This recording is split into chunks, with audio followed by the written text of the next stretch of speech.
Hello friends, welcome to my channel. আজকে আমি আলু দিয়ে ট্যাংরা মাছের ঝোল রান্নার রেসিপি নিয়ে এসেছি। আশা করি ট্যাংরা মাছের ঝোল কম বেশি সবাই রান্না করে থাকেন, তবে এইভাবে একবার রান্না করে খেয়ে দেখবেন, আর কিছুই লাগবে না, শুধু এই ট্যাংরা মাছের ঝোল দিয়ে খেয়ে নিতে পারবেন। তাহলে চলুন দেখে নিই কীভাবে রান্না করব। ট্যাংরা মাছের ঝোল রান্না করার জন্য এইখানে আমি 200 গ্রাম ট্যাংরা মাছ নিয়েছি। এখন এই মাছের মধ্যে দিয়ে দিলাম পরিমাণ মতো লবণ, হলুদের গুঁড়া, দিয়ে দিচ্ছি 1 চা চামচ কাঁচা সর্ষের তেল। কাঁচা সর্ষের তেল যদি দিয়ে দেওয়া হয় তাহলে মাছ ভাজার সময় তেল ছিটকে গায়ে পড়ার সম্ভাবনা থাকবে না। তো এইগুলিকে মিশিয়ে নেওয়ার পর এখন আমি ভেজে নেব। তার জন্য গ্যাস অন করে কড়াই গরম করে নিয়ে এর মধ্যে দিয়ে দিলাম সর্ষের তেল। তেল গরম হয়ে গেলে লবণ হলুদ দিয়ে মাখিয়ে নেওয়া ট্যাংরা মাছ দিয়ে উল্টে পাল্টে ভেজে নিচ্ছি। তবে নিচের অংশ হয়ে যাওয়ার পর উল্টে দিতে হবে, না হলে কিন্তু মাছগুলি ভেঙে যাওয়ার সম্ভাবনা থাকবে। তো 6 থেকে 7 মিনিট সময় নিয়ে মাছগুলিকে ভেজে নামিয়ে নেওয়ার পর একই তেলের মধ্যে দিয়ে দেব লম্বা করে কেটে নেওয়া মিডিয়াম সাইজের 3টা আলু। তবে ট্যাংরা মাছের পরিমাণটা বেশি নিলে আলুর পরিমাণটাও বাড়িয়ে দিতে পারেন। এরপর এর মধ্যে হলুদ লবণ দিয়ে আলুগুলিকে ভালোভাবে ভেজে নিতে হবে। তো 6 থেকে 7 মিনিট সময় নিয়ে আলুগুলিকে ভেজে নেওয়ার পর দেখুন খুব সুন্দর ভাজা ভাজা হয়ে গেছে। এবার এই সময়ের মধ্যে দিয়ে দিতে হবে লম্বা করে কেটে নেওয়া একটা টমেটো। দিয়ে দিলাম 4-5টা মাঝখান দিয়ে কেটে নেওয়া কাঁচা লঙ্কা, লাল মরিচের গুঁড়া, ঝালটা নিজেদের পছন্দ মতো দিয়ে দেবেন। এরপর এর মধ্যে দিয়ে দিলাম হলুদের গুঁড়া, পরিমাণ মতো লবণ। তবে এই সময়ের মধ্যে জল ব্যবহার করতে হবে না। টমেটোটা নরম হয়ে যাওয়ার পর এর থেকে জল বের হবে, এই জল দিয়ে কিন্তু কষিয়ে নেওয়া হয়ে যাবে। তো এইগুলিকে মিশিয়ে নেওয়ার পর একদম কম আঁচে ঢাকনা দিয়ে রান্না করব। তো 7 থেকে 8 মিনিট কম আঁচে রান্না করে নেওয়ার পর দেখুন টমেটোগুলি একদম নরম হয়ে গেছে।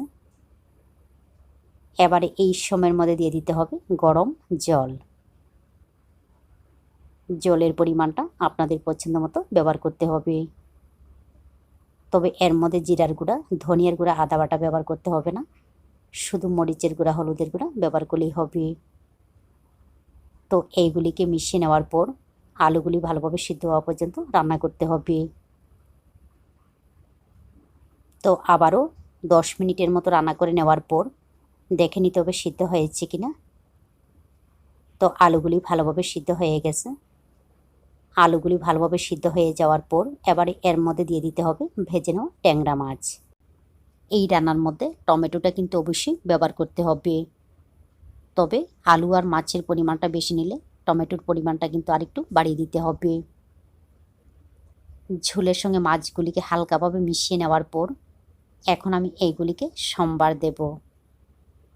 তার জন্য কড়াই গরম করে নিয়ে এর মধ্যে দিয়ে দিলাম সর্ষের তেল।